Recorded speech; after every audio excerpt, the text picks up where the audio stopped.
Assalamualaikum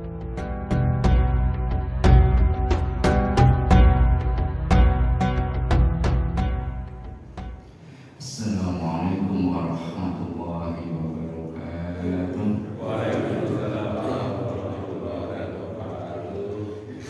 Alhamdulillahirabbil alamin alladzi arsala rasulahu bil huda wa dinil haqq liyudhhirahu 'ala dini kullihi wa kafa billahi shahida. Asyhadu an la ilaha illallah wa asyhadu anna Muhammadan abduhu wa rasuluh. Allahumma salli ala sayyidina Muhammad wa ala ali sayyidina Muhammad. Amma Bapak Ibu jamaah rahimakumullah, alhamdulillah pada pagi hari ini kita bisa berada di majlis taklim, majlis pengajian, dan kita berdoa semoga apa yang kita lakukan ini Allah Ta'ala memberikan kepada kita peningkatan derajat dan pengampunan dosa untuk kita semua. Allahumma amin. Salawat dan salam semoga senantiasa tercurah kepada junjungan Nabi Muhammad sallallahu alaihi wasallam, dan kita juga senantiasa berdoa semoga kita ditakdirkan oleh Allah menjadi hamba-Nya yang pantas mendapatkan syafaat dari Rasulullah sallallahu alaihi wasallam. Bapak Ibu jamaah rahimakumullah, saya baru pertama di sini. Tapi kalau mendengar kata-kata kerangkungan itu saya sudah cukup akrab, dan alhamdulillah saya bisa sowan ke Bapak Ibu sekalian. Ya, sekedar perkenalan, nama saya Busron Majid. Kalau asli saya itu Swakarya, Jalan Kaliurang KM 4,5, tapi sekarang berada di kawasan Selomartani. Tadi saya lihat di GPS itu 17 menit dari sini, dari rumah ke sini. Jamaah rahimakumullah, ada ayat Allah pada surat Al-Isra ayat yang ke-70, yang ayat itu bisa menjadikan bagi kita untuk semangat dalam mensyukuri kenikmatan Allah yang luar biasa yang tidak mungkin akan dapat kita hitung. Ayatnya, a'udzubillahi minasyaitonirrajim, wa laqad karamna bani Adam wa hamalnahum fil barri wal bahri wa razaqnahum minat thayyibat wa faddalnahum 'ala katsirin mimman khalaqna tafdila. Terjemah dari ayat tersebut, dan sungguh telah kami muliakan anak-anak Adam. Allah Ta'ala menggunakan, kalau dalam bahasa Arab namanya fi'il madhi, kata kerja bentuk lampau. Telah kami muliakan anak-anak Adam, dan kami bawa mereka, kami tempatkan mereka di laut, di daratan dan di lautan, dan kami berikan rezeki kepada mereka dari hal-hal yang baik, thayyibat, dan kami utamakan mereka atas makhluk-makhluk kami yang kami cipta dengan keutamaan yang sempurna. Itu kan suatu sanjungan betul untuk kita manusia, dengan sanjungan yang mentok pada Tuhan. Jadi di ayat itu menggunakan kata-kata bentuk lampau, telah kami muliakan. Pokoknya kalau ada anak terlahirkan menjadi anak Adam, maka Allah stempel menjadi makhluk yang mulia. Bukan akan kami muliakan atau sedang kami muliakan, tetapi telah kami muliakan. Karena bani Adam, dan yang hadir di sini semuanya adalah anak Adam. Kemudian di tengah-tengah ayat Allah jelas memberikan firman-Nya, wa razaqnahum minat thayyibat, dan kami berikan rezeki mereka dari hal-hal yang baik. Bukan hanya sekedar pada kata-kata kami berikan rezeki mereka dari hal yang halal, tetapi menggunakan kata-kata thayyib. Dan kita tahu halal dan thayyib tinggi mana? Tinggi thayyib. Banyak hal yang halal tetapi tidak thayyib. Pekerjaan juga demikian, ada yang halal tapi tidak thayyib. Non sewu yang namanya mengemis itu halal mboten halal, thayyib mboten. Dan basa Jawa halus sing ngemis niku napa?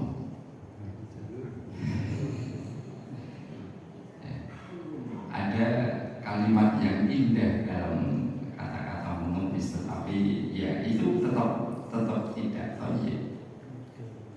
Ada guru bahasa Jawa di sini, kalau Pak Darto kan guru matematika.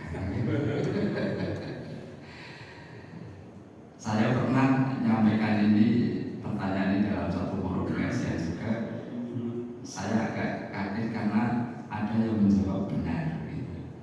Nah kemudian setelah pengajian saya diberitahu yang mengundang saya, Pak itu tadi profesor bahasa Jawa Wongulan. Yaitu kridaning lumayan asto. Itu kan bahasanya halus. Jadi kalau bapak ibu mau punya mantunya ditanya, yang betul nopo mas? Kridaning lumayan asto. Kira-kira ditambil betul. Maka kita sudah disetting sama Allah, rezeki yang diberikan kepada kita itu hal yang baik, bukan hanya sekedar hal. Ya. Kalau saya mendapatkan pertanyaan, Pak Canceng itu halal betul. Kalau pertanyaannya halal dan tidak, ya hampir semua fuqaha mengatakan itu halal, tapi titipkan dulu ke iwak gitu. Ya. Nanti iwaknya sendiri pangan itu jadi thayyib. Kemudian di penutup ayat, dan kami utamakan mereka dalam hal penciptaan itu dengan keutamaan yang sempurna. Kalau sempurna berarti tanpa ada kata-kata kecuali.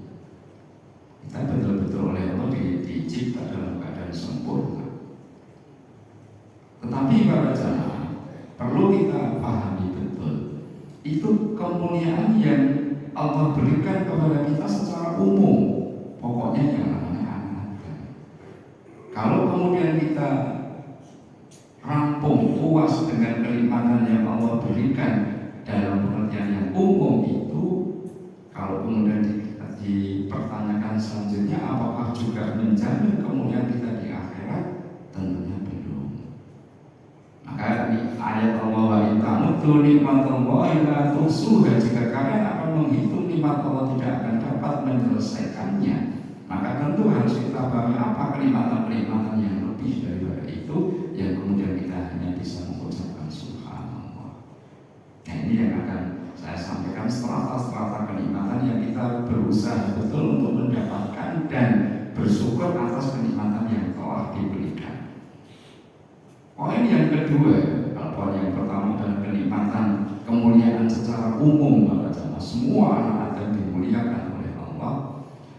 Dari segi perilaku saja antara makhluk manusia dengan makhluk yang lain beda.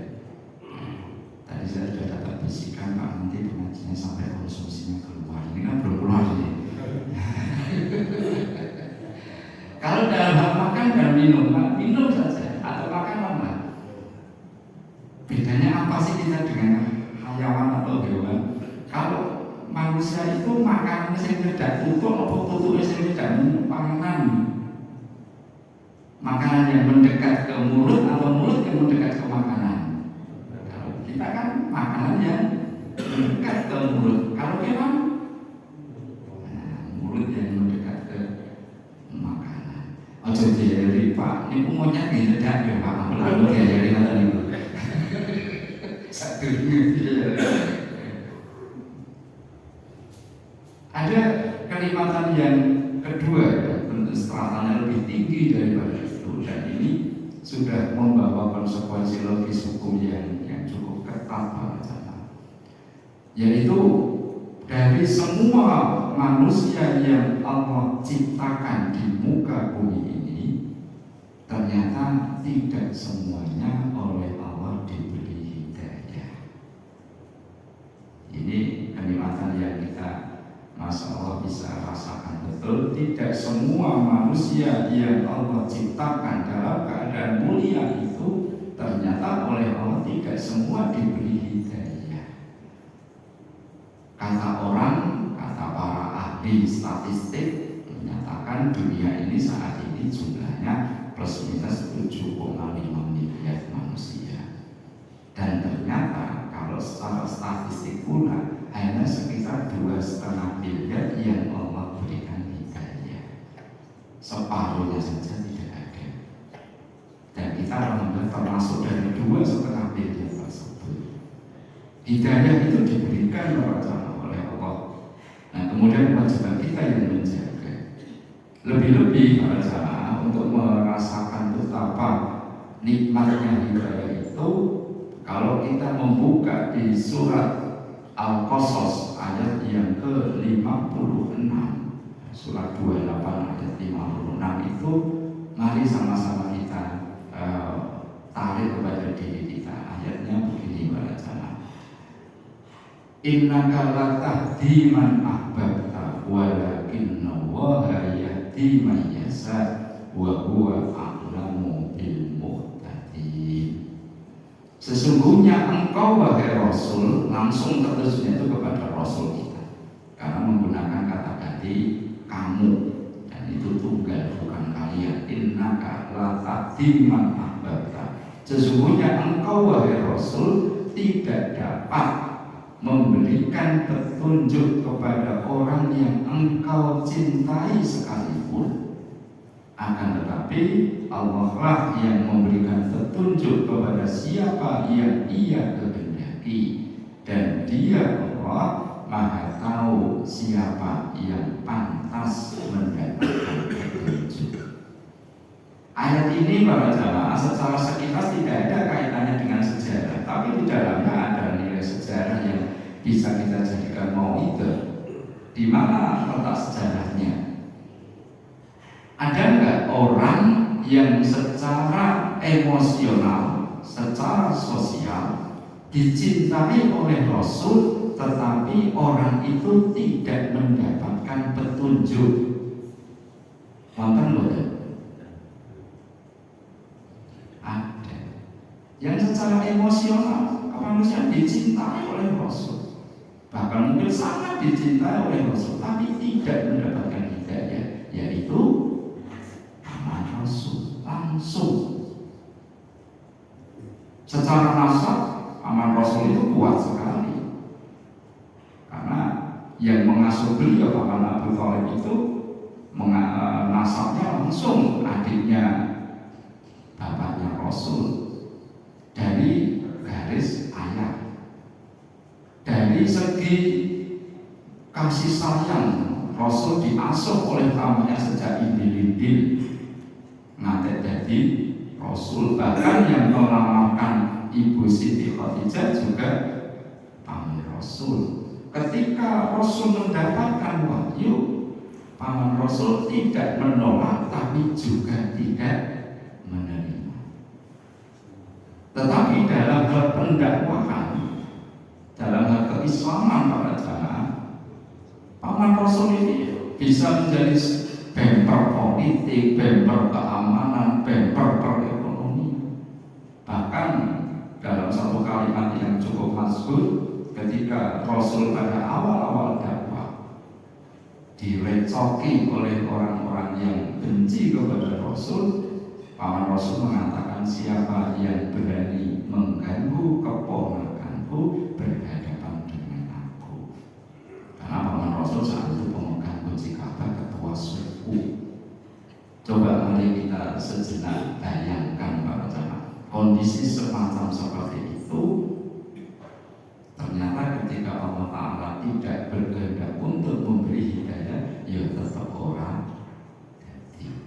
Padahal dari segi data yang ada, paman Rasul itu kan jelas orang Arab, sukunya suku apa para jamaah? Suku Quraisy yang sangat terkenal kefasihan berbahasa Arab. Kalau kita kan kebanyakan dari kita suku Jawa yang kadang kalau mengucap Alhamdulillahirabbil alamin, ya ora apa-apa. Suku Quraisy sangat terkenal kefasihan berbahasa Arab. Artinya kalau sekedar secara tekstual mengucapkan kalimat asyhadu an la ilaha illallah wa asyhadu anna muhammadar rasulullah itu kan sipil banget, gampang banget. Kadang beberapa kali saya mengislamkan seseorang dari agama lain, itu mengucap syahadat itu soal aneh-aneh itu dan harus dituntun satu kata karena bukan bahasa kita, bukan bahasa ibu. Tapi Pak Rasul kalau seandainya mengucapkan kalimat itu terlalu gampang, tapi ternyata tidak terjadi. Apa umpan balik untuk kita para jamaah? Sebelum itu ada hal yang bisa jadi kita juga merasa seperti itu. Artinya begini, Rasul itu kan keponakannya dari paman Abu Thalib, yang kadang diri kita terhadap sesuatu yang sifatnya lebih secara strata sosial lebih junior daripada kita, kadang kita itu sok begitu. Dumeh sing gawa keponakannya, sing menyampaikan keponakannya, aku ngerti cilikane, aku ngerti bayine. Kadang kita begitu enggak ketika ada hal yang ini Allah, aku ngerti cilikanmu, aku ngerti dolanmu, yang akhirnya menyebabkan mulut tertutuplah kebenaran. Maka mari kita umpan balikan kepada kita bukan keluarga Rasul. Rasul ada jamaah yang dari keluarga Rasul atau sah itu artinya sebenarnya orang tua ya. Sah itu artinya orang tua. Nama boleh kita katakanlah orang yang disebut dengan ajamiyun. Ajamiyun itu orang di luar Arab, karena secara itu terbagi menjadi dua, Arabiyun dan ajamiyun. Kita ini golongan ajamiyun. Kalau orang-orang Arab disebut dengan orang-orang Arabiyun. Kita orang ajami yang kalau toh ada keturunan dari Rasul ya, tentunya tidak ada kaitannya dengan keponakan sama pamannya juga, ternyata tidak bisa tidak mendapatkan hidayah. Kita jauh dari lokasi di mana wahyu diturunkan. Tetapi ketika kita berbicara surat Al-Qasas ayat yang ke-56 tadi, kita menjadi poin di tengah-tengah ayat, walakinnallaha yahdi man yasha, akan tetapi Allah memberikan petunjuk kepada siapa yang Ia kehendaki. Lebih-lebih ditutup dengan kata-kata wa huwa a'lamu bil muhtadin, dan Dia Allah Maha tahu siapa yang pantas mendapatkan petunjuk. Jadi kalau kita ngilu bercermin, alhamdulillah ya perjinan banyak kok ya nompo itu ya. Berarti kan kita sepakati bahwa yang namanya al-hidayah itu sesuatu yang tidak dapat dinilai dengan apapun dan tidak berbasis apapun ya, tidak berbasis keluarga, tidak berbasis perekonomian, tidak berbasis pada tempat, tidak berbasis pada suku. Kita sukunya suku Jawa ya, dengan sejarah bahwa kita ini Jawa para jamaah, kalau ditarik keturunan kita keturunannya Ibu Hajar atau keturunannya Ibu Sarah. Kalau ditarik terus ke atas itu, kita itu garisnya dari Ibu Hajar atau garisnya Ibu Sarah. Belum kesal. Ibu Hajar, istri yang kedua dari Nabiullah Ibrahim alaihissalam, itu status awalnya apa warjana? Budak. Warna kulitnya hitam. Ibu Sarah, istri pertama dari Nabiullah Ibrahim alaihissalam, itu ibaratnya Miss Universe-nya Mesir. Miss Universe ibaratnya wanita yang sangat cantik. Ibu Hajar melahirkan Nabi Ismail, Ibu Sarah melahirkan Nabi Ishak. Nabi Ismail menurunkan turun mentok mentoknya kepada Rasulullah Sallallahu Alaihi Wasallam. Nabi maaf, kalau Nabi Ismail tidak turun-turun, tapi yang turun-turun ini yang Nabi Ishak, melahirkan Nabi Yakub, mentoknya sampai Nabi Isa alaihissalam. Berarti garis kita itu garisnya Ibu Hajar. Makanya kalau orang di wilayah yang kemudian berkembang di wilayah timur ini, ya kulit kita seperti kita ini. Ya alhamdulillah kalau sama gitu. Maka kalau yang keturunan dari Nabi Ishak, ya irungnya ya langsung awalnya gagah. Tapi itu hidayah tidak berbasis kepada nasab para jamaah. Maka mari kita rasakan betul kenikmatan ini yang luar biasa. Tapi koreksi untuk kita para jamaah. Sesuatu yang luar biasa tidak ternilai agungnya kenikmatan itu. Dalam bahasa Jawa kita itu sering kenikmatan itu kita geledak-geledak Saya analogikan atau saya misalkan begini.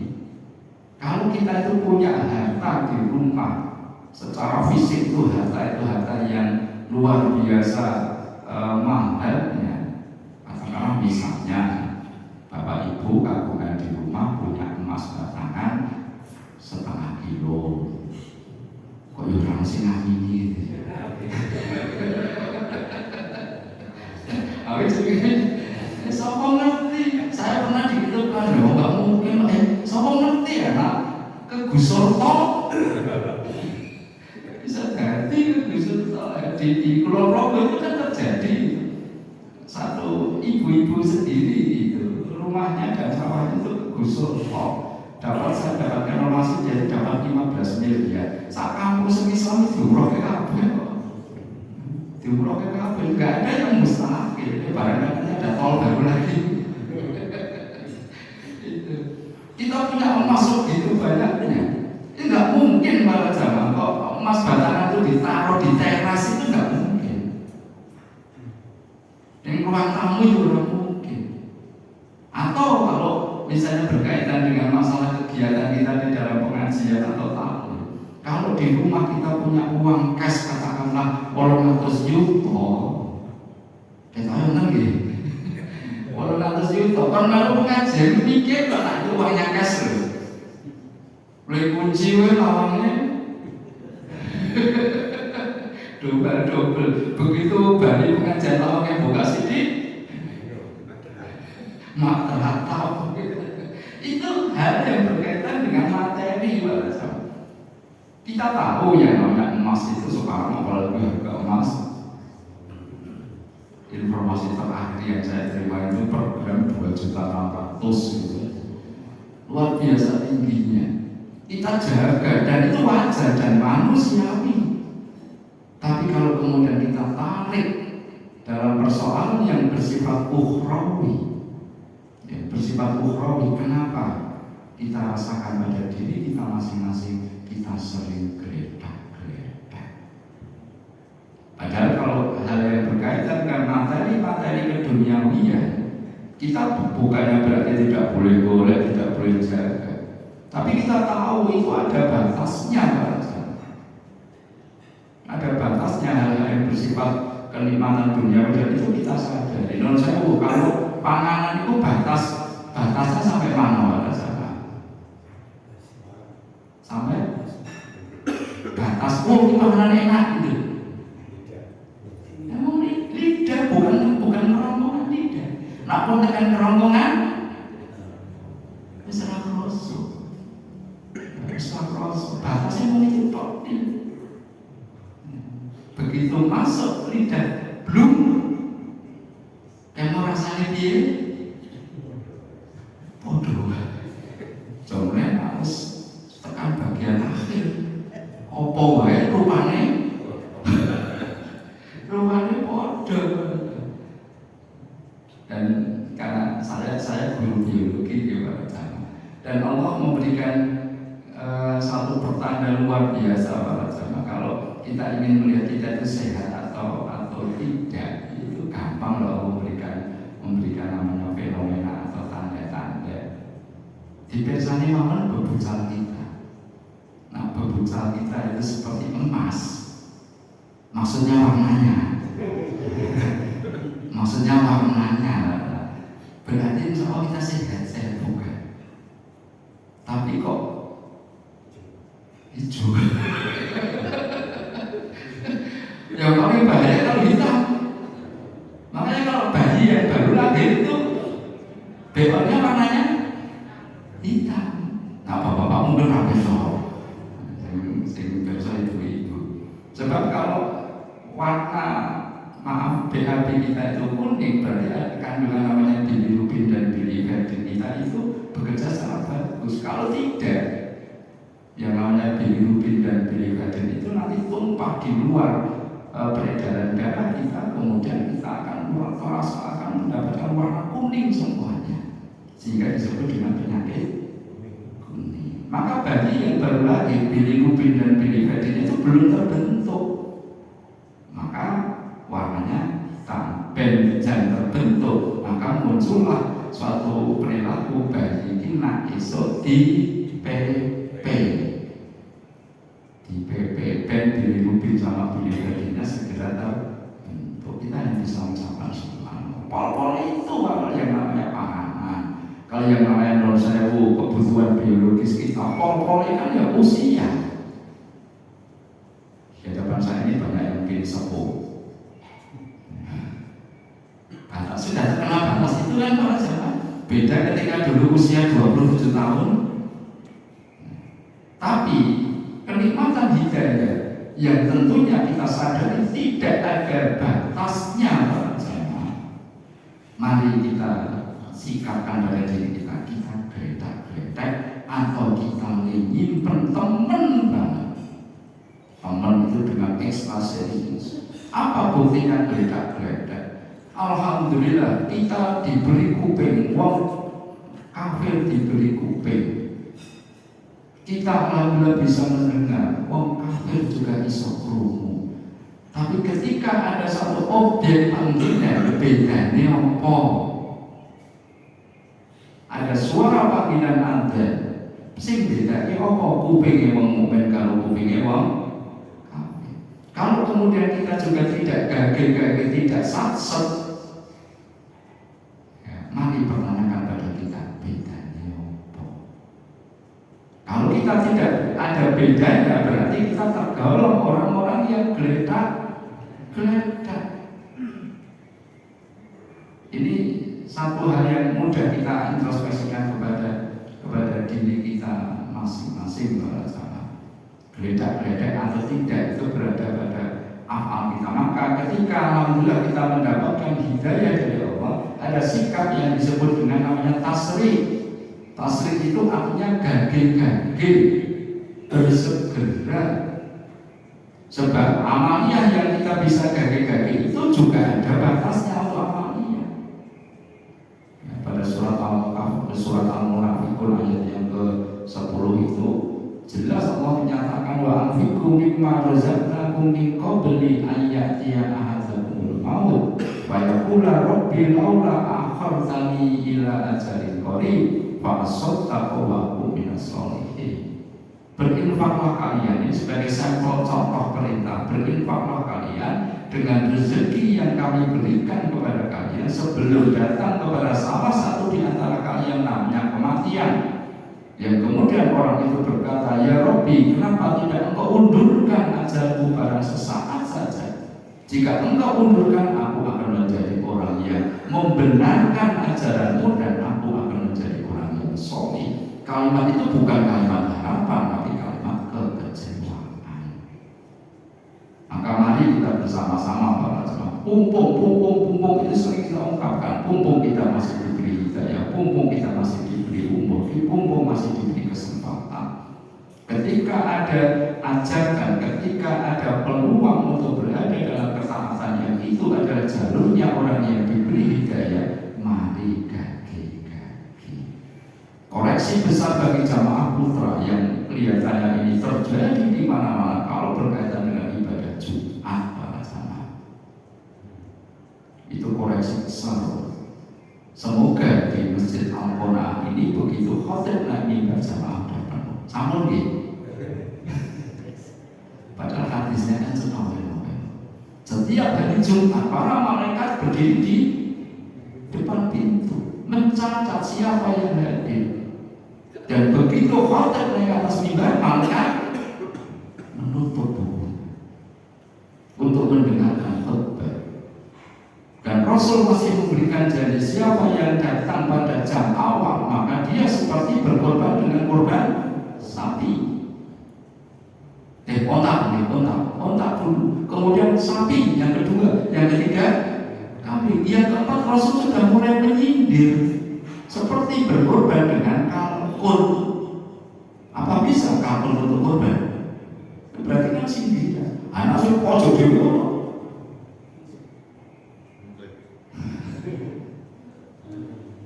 Dan saya pernah sama saya lulus betul datang Jumatan bukan menghadap barat mendengarkan khutbah tapi menghadap timur. Kalau layarnya kalau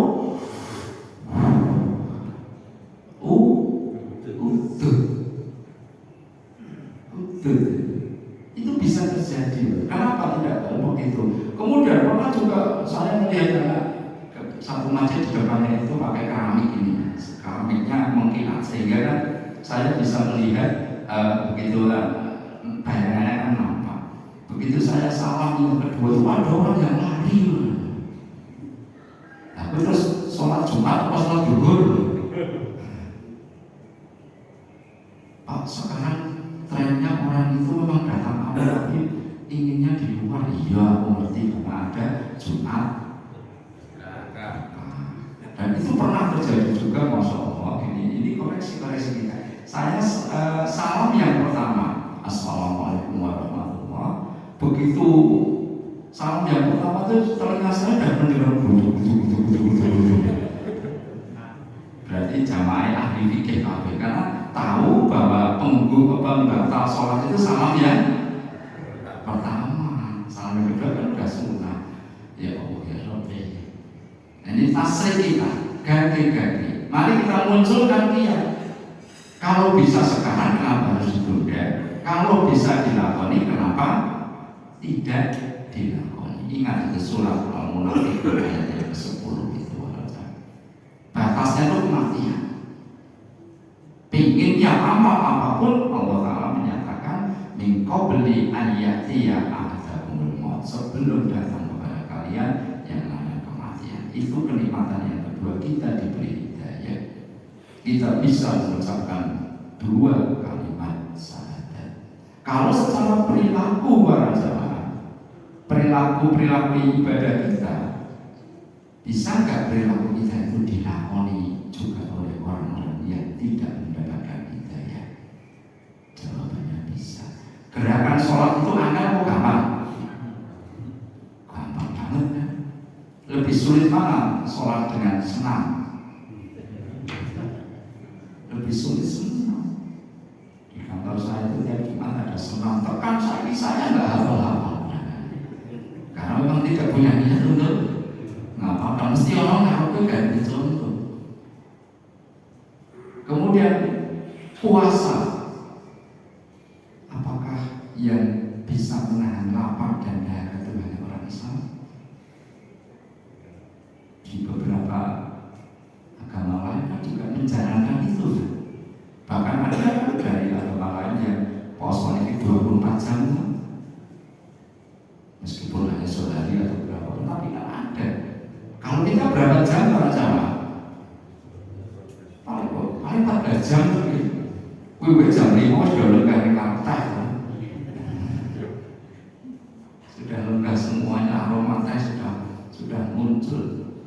Pergi haji dengan jarak yang jauh, orang di luar kita itu bisa keliling dunia. Kalau yang sekedar motivasinya pergi jauh. Wah, apalagi zakat orang Jawa, apalagi zakat atau berderma.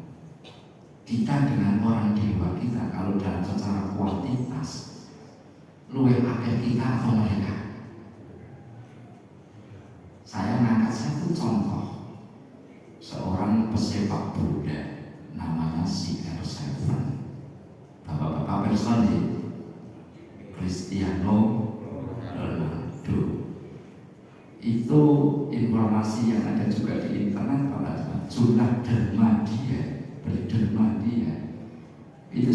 bisa mencapai angka T triliun kalau dijumlahkan. Kalau kita jumlahnya monggo hitung dewi-dewi. Nah kan gajinya dia itu kan kalau kita kan gajinya ada yang berbasis harian, ada yang berbasis mingguan, bulanan, kalau tahunan boten gitu. Ya. Kalau dia itu berbasis gajinya berbasis nopo kalau Ilmunya detik loh. Dulu di TV itu ada iklan sampo, bintang samponya dia. Dia itu tidak mengucap apa-apa, hanya gerakan-gerakan gini, hanya ngusek rambut dari depan ke belakang. Berapa detik? Gaji miliaran. Saya itu ngusap-ngusap kayak gitu. Artinya apa coba? Kalau kita, tapi gerakan-gerakan atau perilaku semua itu yang bisa dilakukan oleh mereka, hanya satu yang tidak bisa dilakukan oleh mereka, syahadat. Hanya syahadat. Fenomena di masyarakat kita banyak orang yang bisa mengucap kalimat insya Allah, alhamdulillah, nama boleh dan segala kalimat-kalimat keagamaan. Ya. Tapi coba dulu ketika Jakarta gubernurnya Ahok itu, dia mengucap masalah apa? Insya Allah fasih enggak? Fasih. Tapi coba suruh mengucap syahadat, Pak. Syahadat pengikat kita. Karena apa? Kita dapat hidayah. Islam konsumsi itu. Yang ketiga kenikmatan yang ketiga, yang ini masalah juga merupakan kenikmatan luar biasa dari semua orang yang diberi hidayah oleh Allah sejak zaman Nabi Adam sampai dengan zaman sekarang, ternyata tidak semua dijadikan umat Rasulullah Sallallahu Alaihi Wasallam. Tidak semuanya. Muncul pertanyaan, apa nikmatnya jadi umat Rasul? Luar biasa. Kita itu datang dari dewi, insya Allah lebih surga di sini. Ini ku makin dongkol betul untuk umat-umat yang lain. Bisa dongkol. Dan keberadaan kita, sifat-sifat umat yang terakhir ini para jamaah diirikan sejak zaman Nabi Adam. Kalau para jamaah membuka kitab yang namanya Tanbihul Ghafilin, di sana ada tanda petik. Tanda petik protesnya Nabi Adam, ya, tapi tanda petik. Apa wujudnya protesnya? Karena Nabi Adam juga sudah diberikan gambaran umat yang terakhir, sebagaimana Nabi Musa juga pernah diberikan gambaran umat yang terakhir. Nabi Ibrahim juga pernah diberikan gambaran umat yang terakhir. Nah, Nabi Adam itu matur kepada Allah, ya Allah, kami berdua, artinya Nabi Adam dan Ibu Hawa, melakukan kesalahan, melakukan dosa, kemudian engkau pisahkan diriku dengan istriku. Dan dalam sejarah kan dinyatakan Nabi Adam ditaruh di barat dan Ibu Hawa ditaruh di timur atau sebaliknya. Tidak perlu dilupa, sebelum nggak perlu itu yang penting dipisah. Tetapi umat yang terakhir kelak, mereka berbuat salah, mereka berbuat dosa, bahkan perbuatan dosanya juga bersama dengan istrinya. Tetapi mereka tidak akan pernah engkau pisahkan. Itu protes yang pertama. Protes yang kedua, ya Allah, kami berbuat dosa bersama istriku, kemudian engkau telanjangi diriku, sehingga Nabi Adam memetik daun surga untuk menutupi auratnya. Sedangkan umat yang terakhir kelak, mereka berbuat dosa setiap hari, tapi engkau tidak pernah menelanjanginya. Kemudian yang ketiga, ya Allah, aku berbuat dosa dengan bersama istriku, engkau keluarkan kami berdua dari surga. Sedangkan umat yang terakhir kelak, mereka berbuat salah di luar surga dan Engkau ampuni, kemudian mereka masuk ke dalam surga. Yang berikutnya protesnya tanda petik Nabi Adam, yaitu ya Allah, kami berbuat dosa, kami berbuat salah, kami bertobat, dan Engkau terima tobatku di Arafah.